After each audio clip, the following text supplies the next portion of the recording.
Yo no puedo explicarlo y debo decirte, el pecado, explicarlo es justificarlo. Yo podía cerrar los ojos, mirar para acá y el personaje estaba ahí. De modo que no podía dormir. Pasaron días sin dormir y me estaba volviendo loco. Le dije, Señor, tú has estado en mi vida, pero yo nunca te he sentido como yo sentía al diablo. Si Satanás tuvo poder para yo sentirlo tanto en mí, yo hoy te doy permiso para que tú tomes control total de mi vida. Dios me alcanzó. Gloria a Dios. Presentamos Conversiones. Las historias más impactantes de pastores, laicos, evangelistas, líderes juveniles, artistas y la hermandad en general. Conversiones. Un programa diseñado para ti. Con ustedes, su anfitrión, Henny Nicolás. Conversiones. Saludos amigos, bienvenidos a Conversiones. El argumento más poderoso en favor de la obra de Dios en una vida es precisamente la vida que fue transformada. Ese proceso de transformación se llama conversión. Contar a otros lo que Dios ha hecho en su vida es nuestra única misión en esta tierra. Ser parte de este canal, Conversiones, es parte de esa misión que Dios tiene para ti. Contar a otros que Dios todavía tiene poder para salvar. Bienvenidos a este canal. Aquí te traemos las historias más impactantes de cristianos y personas que se han convertido. Hoy tenemos un invitado muy especial. Hoy estoy sumamente contento porque desde que pensé en este proyecto, pensé en traérselos a ustedes. ¿Cuándo se murieron tus sueños? ¿Cuándo fue el día que dejaste de soñar? ¿Cuándo fue el día que dijiste, mi hogar ya no tiene solución? ¿Cuándo fue el día que dijiste, esa carrera que yo quería conseguir, ya no puedo? Ya estoy demasiado acabado, demasiado enfermo, demasiado no sé qué, o demasiado viejo, ya no puedo. Para los hijos de Dios nunca dejan de soñar. Lo que Dios te prometió es tuyo. Recuerda, Dios le dijo, Caleb, eso es tuyo. No importa lo que tienes, no importa lo que no tienes, no importa tu edad, no importa tu salud. Reclama lo que Dios te ha prometido. Pero las cosas de Dios tienen su orden, las cosas de Dios tienen su tiempo. Recuerdo que teníamos con mi novia, hoy mi esposa, un vaivén, que cuando, que sí, que no, que aquello, que lo otro. Y ella me dijo algo que no voy a olvidar nunca. Hermes, lo que es tuyo por derecho divino será tuyo en el tiempo divino, no antes ni después. Es un hombre de Dios. Es un hombre que cuando predica la palabra, los corazones caen ante el Señor. ¿Usted me está captando? Pero la Biblia no te habla de una salvación que va y viene. No estoy diciendo una vez salvo, siempre salvo, porque usted abandona a Dios. Si usted se aleja de Dios, si usted rompe el trato, entonces está todo perdido. Pero no significa que Dios lo rompe cuando yo fallo. Jesús dijo, yo les doy vida eterna y no perecerán jamás y nadie los arrebatará de mi mano. Tú estás seguro en Cristo. Un hombre que por años ha sido ministro para muchos en favor de Dios. Debo decirte una cosa, el hombre puede tardar el plan de Dios para ti, pero nunca puede imposibilitarlo. Aunque sea un día antes de vida, Dios va a cumplir su promesa contigo. Con ustedes, el pastor Hermes Taveras. Es un honor, de verdad. Uno puede decir que es un honor como una forma estereotipada de responder, pero el cariño, el aprecio que uno tiene desde hace más de 20 años por Henny, su esposa, por su ministerio, Henny, es recíproco y esperamos en este momento ser de bendición a alguien más. Amén, amén. Pastor, este es un programa sin poses, es una conversación entre dos amigos, así es que podemos comenzar. ¿Usted manda? ¿De dónde es Hermes Taveras? Déjame comenzar, yo soy de la capital, mi familia es del Cibao, de los Buenos de Dajabón, de parte de mi madre, de los Taveras de Mao, pero yo nací en la capital, en Vietnam, Los Minas. En Vietnam, Los Eso lo Minas. digo no solo con gusto, porque fue un privilegio. Dios designó que yo naciera ahí. Si no hubiera nacido ahí y me hubiera criado en esa iglesia, si algo soy, tal vez no lo fuera. Fue el instrumento de Dios para yo ser lo que sea que soy. Gloria a Dios. Pastor, ¿y sus padres, quiénes son? Mis padres, mi papá es Primo Tavera, le dicen Chano, fue fundador de la iglesia de Vietnam, vino a la capital en los 60, finales de los 60, fue miembro en la iglesia de la Caridad, fue miembro de la iglesia de Villafaro, cuando eran iglesitas, y luego fue miembro fundador de la iglesia de Vietnam en los 70. Yo nací cuando la iglesia no tenía templo, y en el 76, teniendo yo 2 años, se construyó un templo que fue donado por Romer, el de aluminio Romer, y en ese templo me crié. Mi mamá es de Loida Tavera, de Dajabón, una mujer que viene de una familia cristiana desde hace mucho tiempo, una familia muy especial, donde hay muchos pastores, han salido muchas personas dedicadas a Dios. Y mi papá vive, tiene 87 años. Mi mamá murió hace mucho tiempo. Mi mamá murió, quedó inválida cuando yo era un niño. Y yo me crié prácticamente viéndola enferma. Y murió ya hace más de 25 años. Ok, o sea que usted es del norte, pastor. Podría decir. Sí. Podría decir. Tú me quieres llevar a Cotuí. No sabía eso. Pero yo nací en la capital, pero mi familia es del norte y eso lo digo con orgullo. Gloria a Dios, gloria a Dios. Del norte salen cosas buenas. Así es. Pastor, cuando tú estabas en el barrio de niño, ¿te imaginabas ser el hombre que eres hoy? El hombre que ha vivido por todos, el hombre que todo el mundo quiere una palabra de él, el hombre que es espiritual y que todo el mundo quiere escuchar una prédica de él.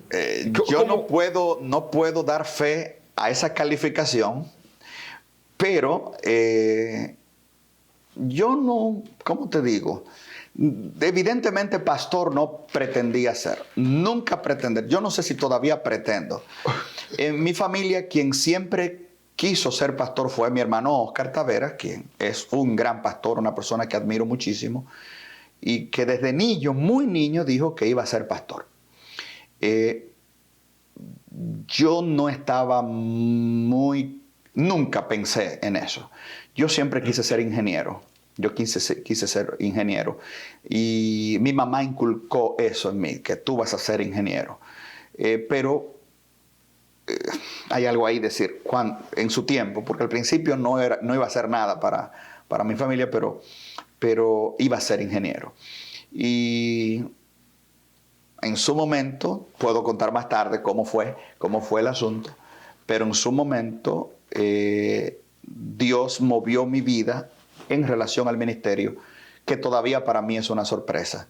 Incluso luego fui yo quien motivé a Oscar a entrar a teología después que le había hecho otra carrera y llegué a estudiar primero que él. Pero hoy somos 2 pastores, pero nunca imaginé mi vida dando este tipo de ministerio que estoy dando. Wow. ¿Sabes por qué pregunto esto? Porque la mayoría de la gente quieren llegar a Canaán, pero no quieren cruzar el Jordán, tampoco pasar el desierto ni cruzar el Mar Rojo. Solamente quieren lo bueno de las personas, quieren parecerse a ti, a Hermes Taveras, pero no saben lo que hay detrás de ti. Pastor, dime algo. ¿Dónde estudiaste? En Los Minas. Yo estudié en una escuelita hogar al principio. Primero aprendí a leer casi solo, prácticamente, una escuelita. Después, cuando se hizo el Colegio Adventista de Vietnam, en el 80-81, yo fui de la primera promoción, ahí, de los miembros de iglesia. Estudié ahí, estudié en la Reforma luego, y así. Yo soy testigo de que crecer en la iglesia llega un momento en el que uno se inmiscuye en los asuntos de la iglesia, pero quizás no se ha convertido. Uno crece en la iglesia, se inmiscuye en los asuntos de la iglesia, Pero llega un momento en el que uno se siente convertido por el Señor. Yo digo siempre que entre creer y obedecer es mejor obedecer, porque el que obedece ya ha creído. Entonces, ¿cuándo fue que tú sentiste que te convertiste para el Señor? Bueno, teológicamente es difícil situar un momento en la vida de cualquier persona donde esa persona puede decir, fui convertido. La obra de la conversión es como el viento, sopla donde quiere, dice Juan 3, no sabe a dónde viene ni a dónde va. En un momento tienes calor, en un momento sopla el viento. No hay un segundo donde se te quita el calor, pero en un momento mirando hacia atrás dice, estoy rodeado de aire. Yo no puedo decir, este momento fue, pero quiero contar algunas cosas. Primero, yo le doy infinitas gracias a Dios. Y si algún hermano de la iglesia de Vietnam me escucha, una de las grandes bendiciones que yo considero que Dios planificó para mí fue ser miembro de la iglesia de Vietnam. Fue un lugar apropiado para una persona como yo crecer en el ambiente de iglesia. Me siento privilegiado. Fue una iglesia bendecida y cuando pienso en hermanos queridos, Agustín, Lucía, si escuchan, Lucila, Napoleón, Polanco, una persona, mi papá, Teo, una gran cantidad de personas que yo puedo decir, Ana Díaz, Ramona Santos, es que puedo decir Natalia, fueron gentes que crearon un ambiente de crecimiento, un ambiente de cuidado especial, de modo que uno se crió en una iglesia donde el ambiente era de Dios. A los 10 años, el pastor Brazovan, no sé quién dio la campaña, pero dice que quieren bautizar y me dice que si yo quiero ser bautizado, y era lo normal, dije que sí. 10 años. 10 años. Eso fue el 26 de mayo del 84. Ya calcularon mi edad. Mi papá se opuso a mi bautismo. Pero mi papá se opuso no por mal, sino porque mi papá había tenido una mala experiencia con otro de los hijos. Y dijo, no, cuando él tenga más madurez. Sí, fue como a mí, que mi mamá no quiso hasta que yo tenía como 15. Sí. Pero mi mamá dijo, y le agradezco, mi mamá dijo, yo fui que lo parí, entonces yo soy que decido cuando él se va a bautizar. Wow. Y le dijo a mí, al pastor Brazovan, Bartolomé Brazovan, que cuente conmigo. Yo me preparé sin que mi papá supiera. Mi papá me dio en el bautisterio cuando yo estaba bajando. Y me dijo, si eso es lo que tú quieres, ok. Pero en la noche, había un social en la iglesia, esos sociales bonitos de los tiempos de antes. Hacían en los patios. Y había un amigo mío que, si yo ves, Andro Reyes, el hijo de Cruz María García, que hicimos juntos. Y Andro me dio un golpe por atrás y yo le caí atrás. Y comenzamos a pelear detrás del colegio y ahí mi papá vino. Y yo hubiera preferido que él me hubiera dado una pela, lo que me dijo, te lo dije, para eso te bautizaste. Y eso como que me demostró que yo era un fracaso. Pero yo no estoy diciendo que mi papá lo estaba haciendo por mal, era su concepto. Mi papá es muy estricto. Yo sé que Dios viene trabajando en mi vida y yo no puedo decir que en ese momento no estaba convertido. Yo había tenido experiencias con Dios. A los 12 años, por una razón especial, me puedes preguntar luego de eso, yo comienzo a predicar. Y ya Oscar era un predicador desde niño. De modo que Oscar predicó primero que tú. Lógico, Oscar me lleva 6 años, para los que no saben. Él es bueno. mayor que yo, aunque yo parezco el abuelo de él. Oscar es mayor que yo, para que no me hablen de mi hermanito. Yo soy el hermanito de Oscar. Entonces, eso aclarando algo Ya, importante. no, yo entendí algunas cosas ahora. Oye, ya tú me estás ofendiendo. Entonces, Oscar me lleva 6 años. Entonces, Oscar predicaba, era famoso como un niño predicador, de modo que yo comencé a ser predicador y entre nosotros, a mí me gustaba que supieran que yo era hermano de Oscar. Y cuando me invitaban a una iglesia, yo decía, no, Oscar vino aquí, pero era para yo mencionar el nombre de él. Para que, ay, ¿tú conoces a Oscar? No, yo soy hermano de él, era todo el plan. Entonces, el hecho es que comienzo un ministerio que podemos hablar, puedes preguntar luego. Para muchos, desde los 12 años yo viví esa vida que llega hoy. Sirviendo a Dios, predicando en las iglesias y como ininterrumpida para muchos. Esa es la historia de Hermes, que a los 12 años comenzó a predicar, daba clases de profecía. Esa es la historia. Ahora Pastor, bien, hay una experiencia que yo escuché de tu boca. En el año 1998, yo estaba recién llegado de Cotuí, aquí en la capital, en la iglesia nueva de Gascue. Y tú contaste una experiencia maravillosa. Me gustaría que tú recalcaras eso aquí, porque me dejó impactado en ese momento. cuando yo tenía 13 años, en el 97, yo me encontré con una persona, no sé si... Ahora sí llegamos. Yo me encontré con una persona cerca de la avenida Italia, si no me equivoco.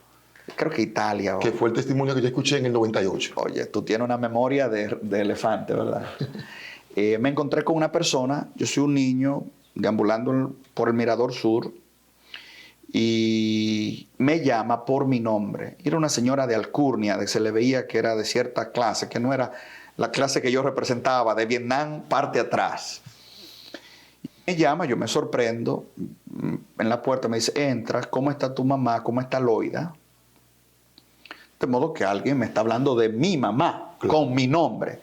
Familiar. Familiar. Y me pregunta por personas con nombres específicos.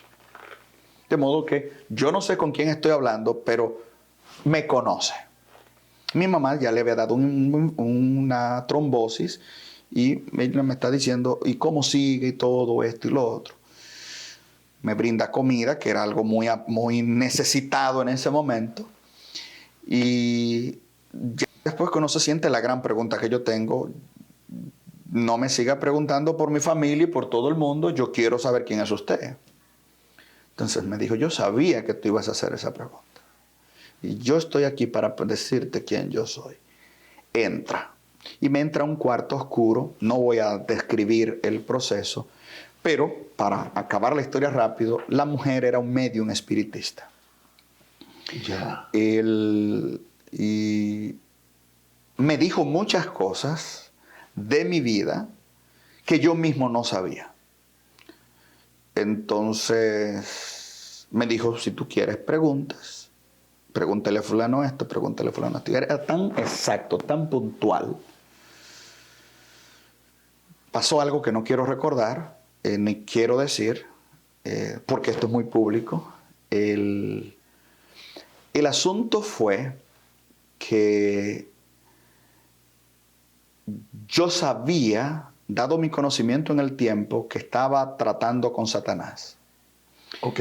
Contrario a lo que debía hacer, huir, me interesó la curiosidad.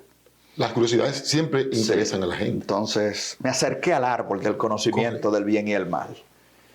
Y desde ese momento comencé a leer libros esotéricos de espiritismo.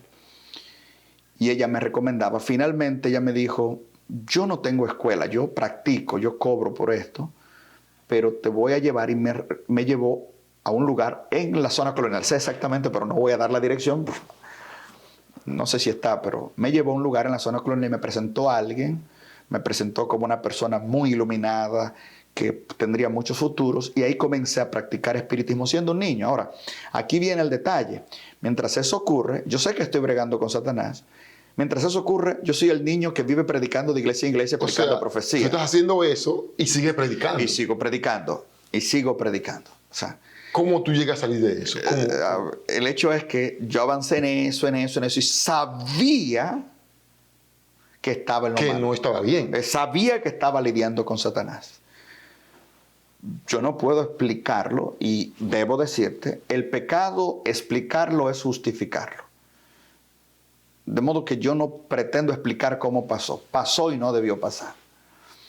Pero de repente yo no era la persona que Dios quería que yo fuera. Estaba lidiando literalmente con lo que yo sabía en el momento, y hoy sé que eran demonios. O sea que en ese mismo momento había una lucha por el Satanás, por el diablo, en tener al Hermes Taveras que es hoy.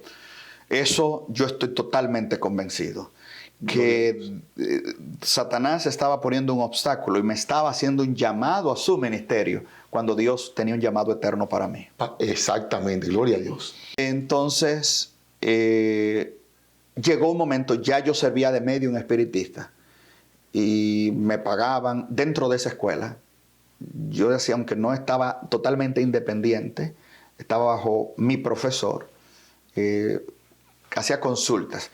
Yo lo hacía como una sinvergüenzura. Yo sabía que estaba mal y lo que no sabía me lo inventaba, pero estaba bregando con Satanás.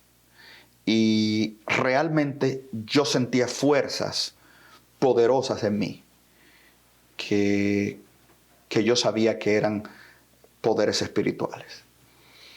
Llegó un momento donde yo no quiero aclarar muchas cosas en relación a eso, porque yo no soy un evangelista de Satanás, no quiero explicar cómo funciona eso. Hay muchos, en el mundo esotérico hay muchas clases, hay muchos tipos de cosas. Y el hecho es que en un momento yo tenía que iba a ser un momento de transición. No quiero explicar ese tipo de cosas, era un momento de transición.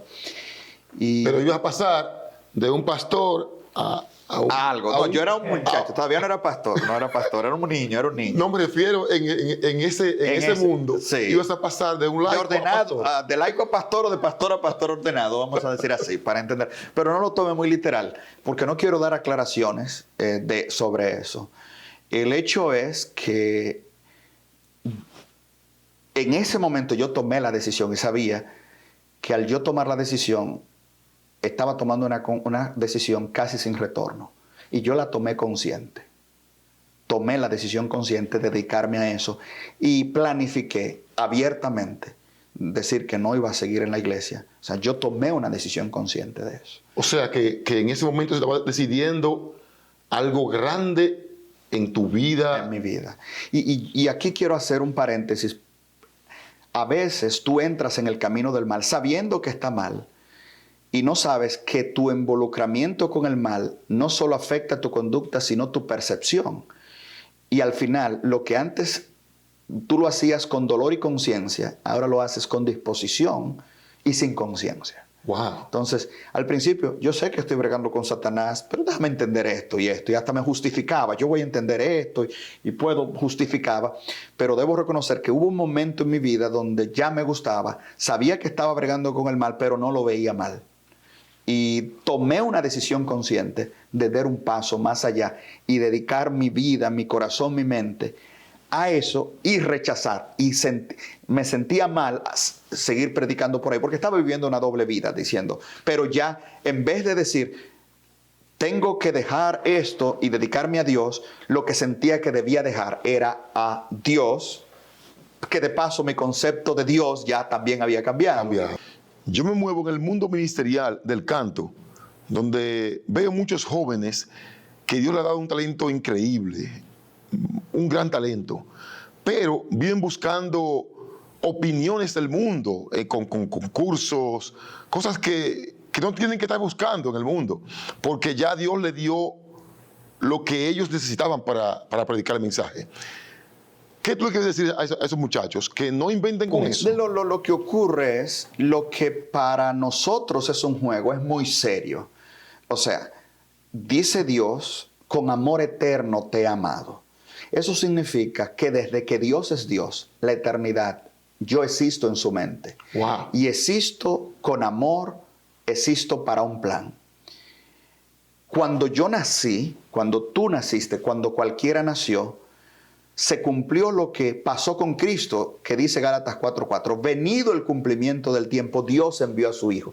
Aunque eso se dice de Cristo, todos somos parte de un plan eterno y venido el cumplimiento del tiempo, Dios me envió a esta tierra. Ahora, Satanás se entera de ese plan y va a hacer todo lo posible para poner caminos y opciones para que yo tome la decisión, que siempre es mía, de tomar un camino diferente al plan eterno de Dios para mí. Eso puede ser para mí un juego, una seducción, un vicio, una adicción, un gusto, una amistad. Pero detrás de todo ese juego y gusto está todo un entramado para tomar control de mi mente, mi corazón y mi alma, Y de la mis vida. talentos y sobre todo mi gran servicio a Dios, por lo cual Él me trajo a la existencia. Wow, pastor, dice un amigo nuestro, un amigo suyo, un amigo mío, esto es muy serio, Hermes. Eso es, yo creo que es la pregunta más seria en la vida cuando tú te encuentras, te confrontas con tu destino, que no es un destino impersonal, sino que es el propósito personal que Dios tiene para ti, y saber que para eso viviste y no cumplir eso, independientemente de todo lo que cumplas, es vivir en vano. Hay un programa que se llama Tu Historia en la Biblia y ustedes van a ver quién es que le dice a Hermes así: Hermes, esto es muy serio. Así que Lo que nosotros encontramos determina qué somos. Una abeja viene aquí y anda buscando una flor. Si usted ve algo buscando una flor, dice, eso es una abeja. Si usted ve a alguien buscando basura, es un cerdo. A la iglesia llegan abejas y cerdos. Ay Dios, Hermes, pero tan duro no, así no. Baja más suave, Hermes. Baja más suave. Lo que usted encuentra en la iglesia no determina qué es la iglesia, determina quién es usted. Ay Dios mío. No sé si me doy a entender. Usted dice, no, que aquí hay mucho chisme. Tú lo encontraste. No, que aquí no hay amor. Tú lo encontraste. Lo que tú encuentras en el pueblo de Dios no determina qué es el pueblo de Dios, determina quién tú eres. Porque Dios está en el pueblo y el que busca a Dios lo encuentra. Gloria a Dios. Gloria a Dios, hermano. Gloria a Dios. Él tu está aquí amigo con nosotros. Henry Veras, muy pronto lo tendremos aquí, así que lo estamos comprometiendo ya. Ok. Pastor, ¿cómo tú llegas a salir de ese mundo? Bien, llegó el momento donde iba a pasar algo que no quiero ya decir nombre y cosas, porque no quiero decir nombre, cómo se llama eso. El hecho es que en el momento donde yo creía que mi conciencia ya estaba cauterizada y estaba decidido a dedicarme a eso, en el proceso de, no quiero decir el nombre, en ese proceso místico, espiritualista, en ese momento yo estaba siendo poseído por seres, no quiero ser muy específico, pero no solo era algo que yo podía sentir en mí, sino había seres que yo podía visualizar en ese trance. Y ahora entiendo, antes de que tú sigas, algunos de tus sermones. ¿Por qué tú le das tan duro a ese mundo? ¿Por qué tú predicas tanto contra esos seres celestiales? El endemoniado se encontraba solo en la orilla. Y al encontrarse solo en la orilla, solo poseído de Satanás, como posiblemente tú te encuentres solo, atormentado por algún problema, y creas que nadie está pensando en ti porque no veas a nadie a tu lado, pero Jesús está cruzando el mar, Jesús está pasando la tormenta, el mismo que descendió del cielo para rescatar a los hombres, está pasando ahora mismo a través de su espíritu para encontrarte en tu orilla solitaria, atormentado por Satanás, y darte liberación. Dice el libro de Efesios capítulo 2, vosotros que andábamos muertos, y me llama la atención la expresión ¿cómo? Muertos en delitos y pecados. La Biblia presenta a la persona que está bajo el control de Satanás como una persona muerta en delito y pecado. Y recordemos que el endemoniado estaba y vivía ¿dónde? En los sepulcros, porque el estado que la Biblia quiere presentar es una persona muerta. Y Efesios 2 dice, muertos en delitos y pecados, en los cuales andábamos en otro tiempo, siguiendo la corriente de este mundo, los estímulos de la carne, y dice, según el espíritu que opera en los hijos de desobediencia. De modo que nuestra vida sin Cristo, nuestra vida sin Dios es controlada por fuerzas internas y externas, satánicas, poderes que no vemos, pero que hacen de nosotros lo que no queremos hacer. Que Satanás toma control de cualquier vida que no está entregada totalmente a Jesús. De modo que si tú dices, esta historia no es para mí porque yo no soy endemoniado, debo decirte que si tu vida no está 100% en las manos de Cristo, hay fuerzas poderosas, demoníacas, que están tomando control, de modo que no hagas lo que quieres. Es decir algo más adelante sobre eso, me acuerda. Pero en el momento oportuno, cuando yo creo que cuando ya mi alma se estaba hundiendo, cruzando más allá del límite de donde yo puedo estar para Dios alcanzarme, Dios me alcanzó. Gloria a Dios. Y sentí una luz en mi mente y lo único que llegó a mi mente era algo que yo sabía intelectualmente. Es decirle a uno de esos seres en mi mente, tú eres Satanás. Pero yo lo sé, en mi mente, pero yo sé y no lo sé. Pero en ese momento tú eres Satanás. Y como que la malignidad y de lo que yo estaba haciendo como que se hizo presente en mí. El Espíritu me estaba convenciendo de pecado en ese momento profundamente. Y yo comencé a gritar. Interrumpí el trance, no solo el mío, sino de todos los que estaban en el proceso. Y yo me desmayé. El maestro, yo no supe de mí, y yo recuerdo que me dejó en la San Vicente de Paul, al lado de la iglesia católica, San Vicente de Paul, que es frente a la maternidad. Y me dejó ahí y me dijo, ¿tú sabes lo que tú hiciste hoy? Yo le dije, no sé. No te sientas mal, pero no vuelvas a la escuela, no vuelvas. Llego a mi casa, ahora tengo un problema. ¿Cómo le digo a mi papá, a mis hermanos, lo que yo he venido haciendo? Mi papá literalmente me asesina. Eso es un decir. No, que estamos hablando de un hombre que es estricto en las cosas de Dios, en el adventismo. Y su reputación que él me andaba viviendo. O sea, entonces tuve que vivir ese trance solo. Dormir, y ese personaje a quien yo le dije, tú eres Satanás, no importaba que yo cerrara los ojos, yo lo seguía viendo. Podía abrir los ojos, cerrarlos, podía mirar para donde quiera, y era como que en el cerebro donde se registra la vista estaba la imagen grabada, y yo podía cerrar los ojos, mirar para acá, y el personaje estaba ahí. De modo que no podía dormir. Pasaron días sin dormir y me estaba volviendo loco, totalmente loco. Totalmente.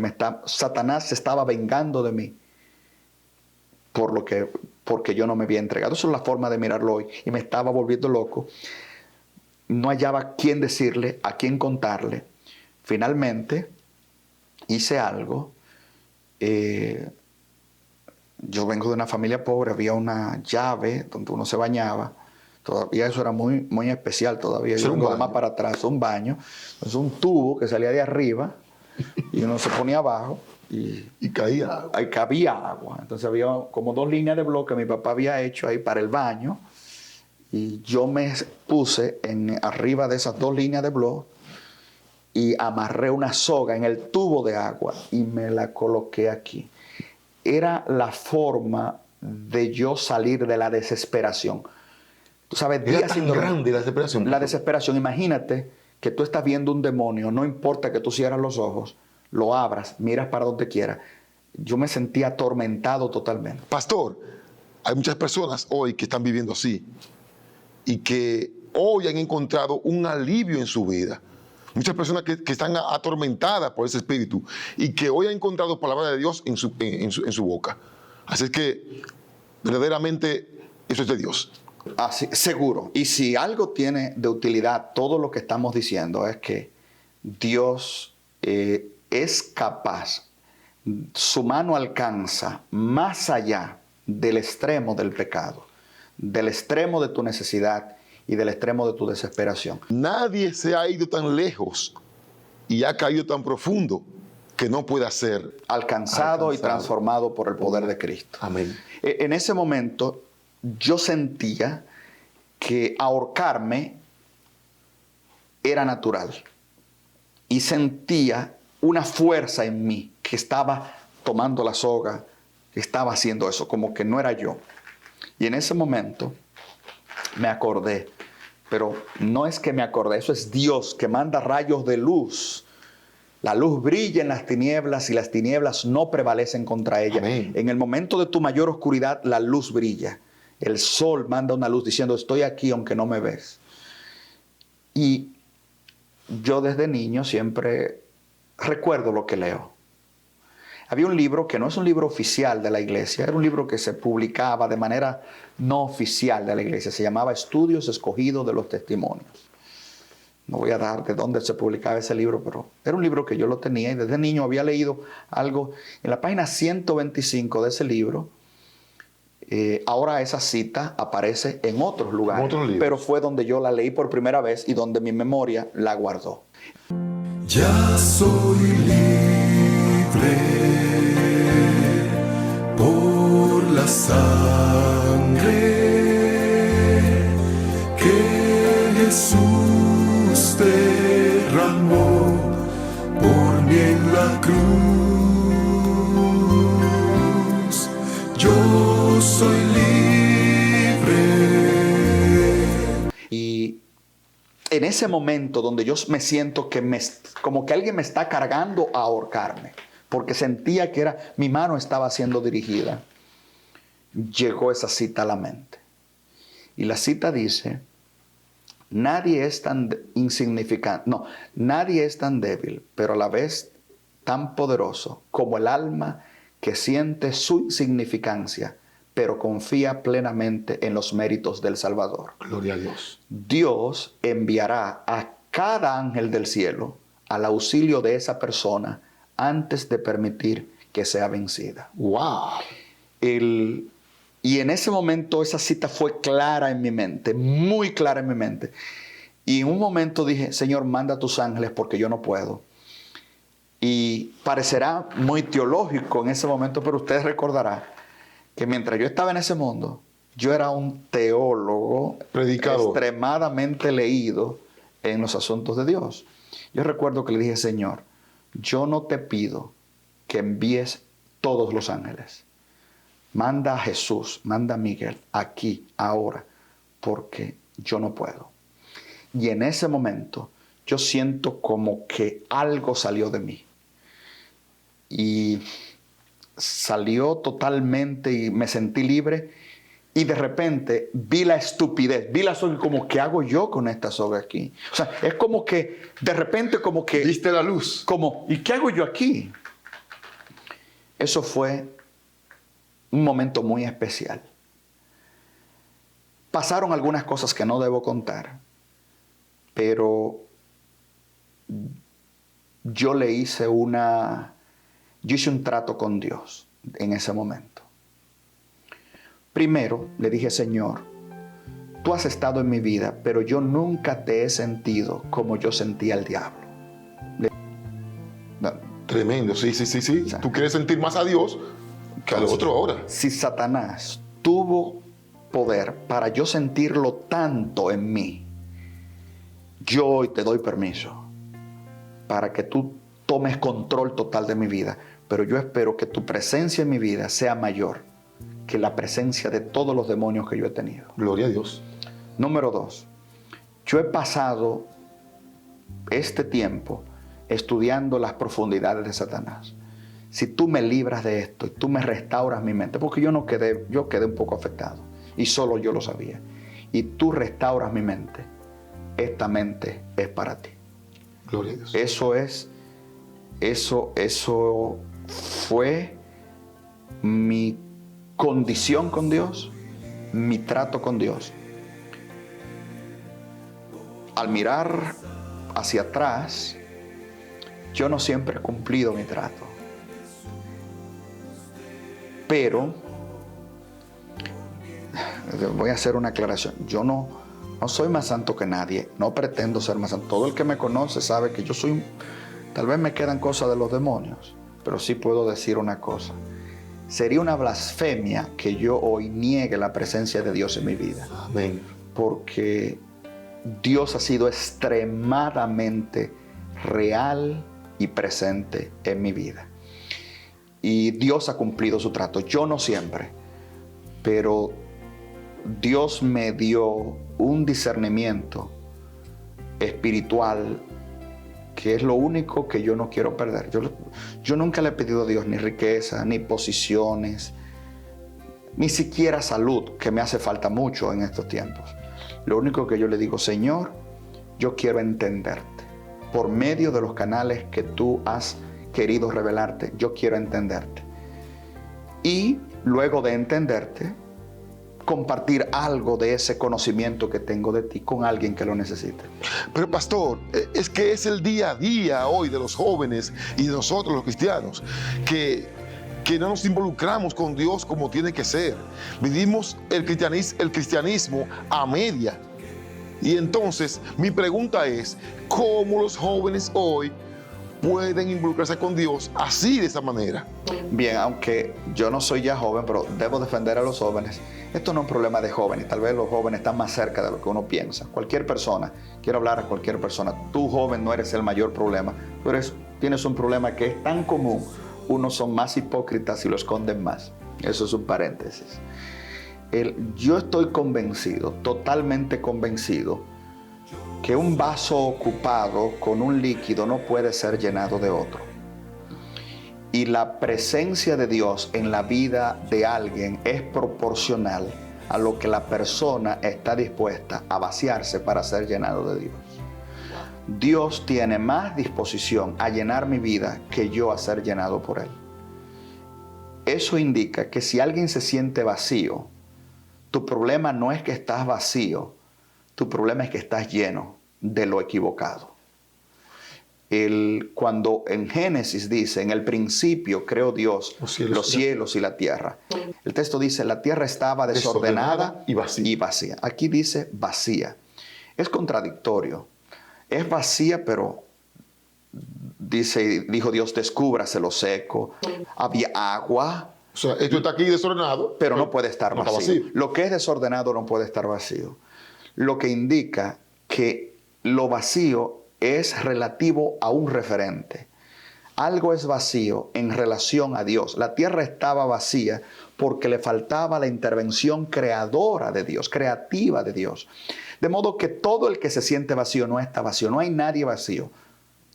Estás lleno de lo equivocado.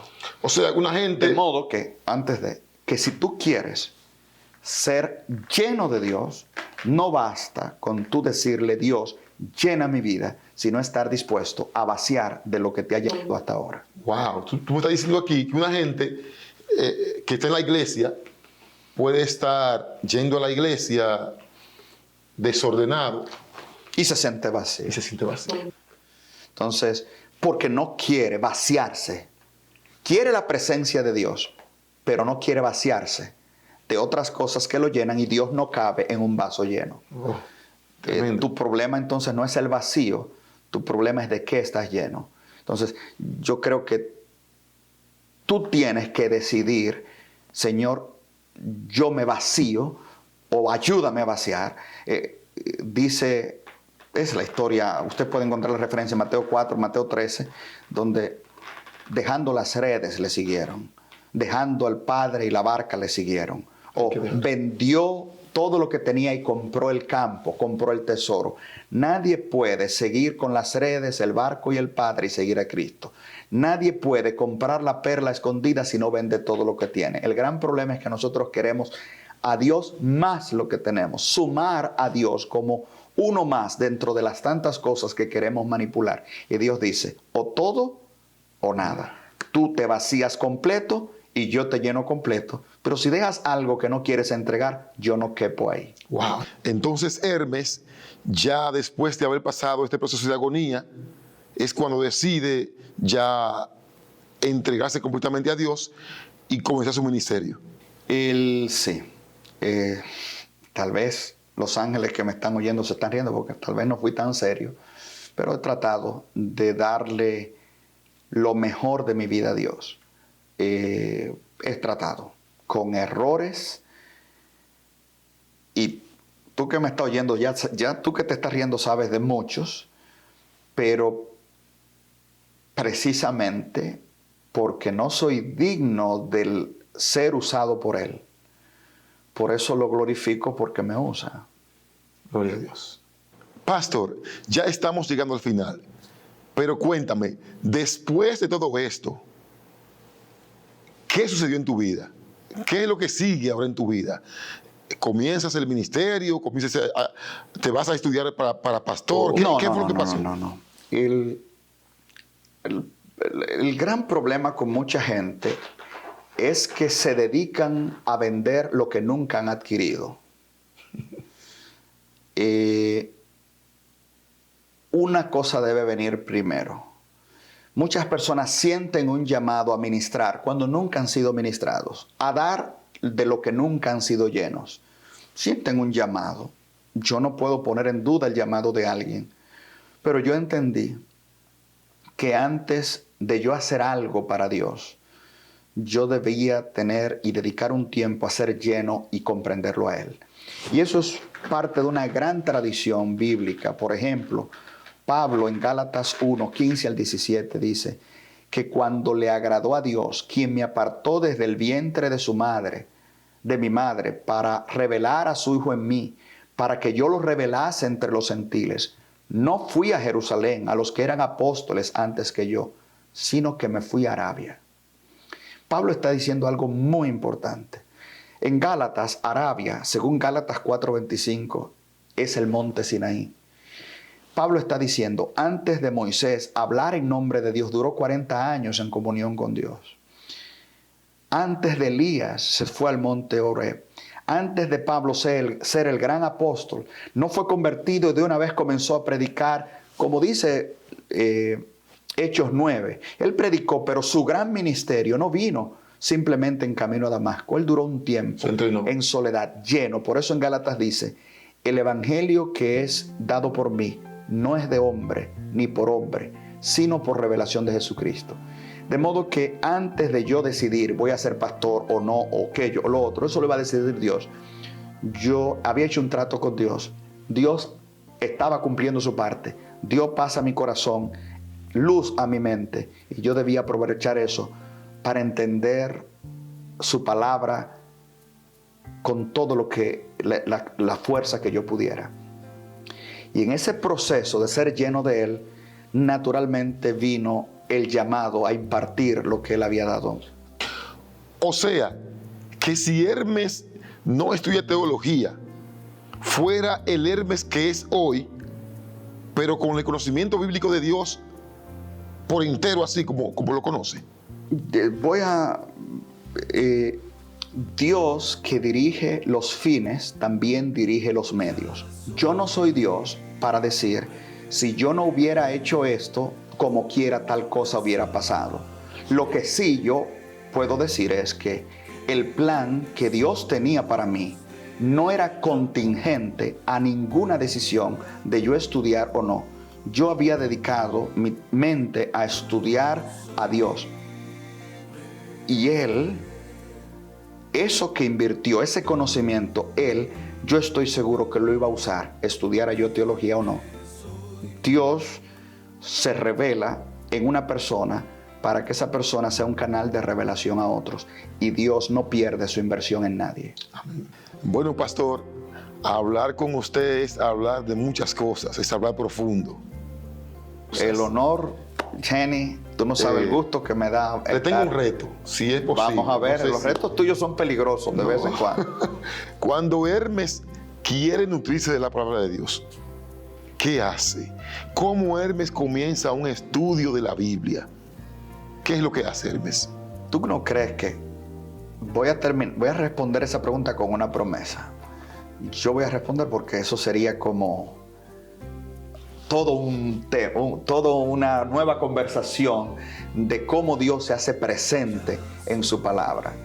Pero te dejo con esto. Dios está más dispuesto a revelársete que tú a conocerle.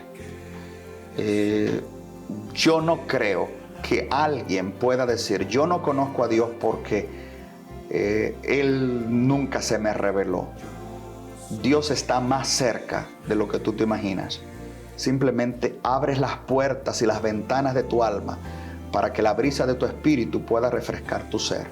Y te darás cuenta que Dios siempre estuvo ahí, que tú estuviste cerrado. Y yo espero que ese conocimiento de Dios, si tú abres tu corazón, pueda llenar tu alma y conocerle, que en eso está la vida eterna. Gracias, pastor. Amigos, gracias por estar con nosotros. Hemos conversado con un amigo, con un pastor, con un ministro, con un maestro, Hermes Taveras. Amén.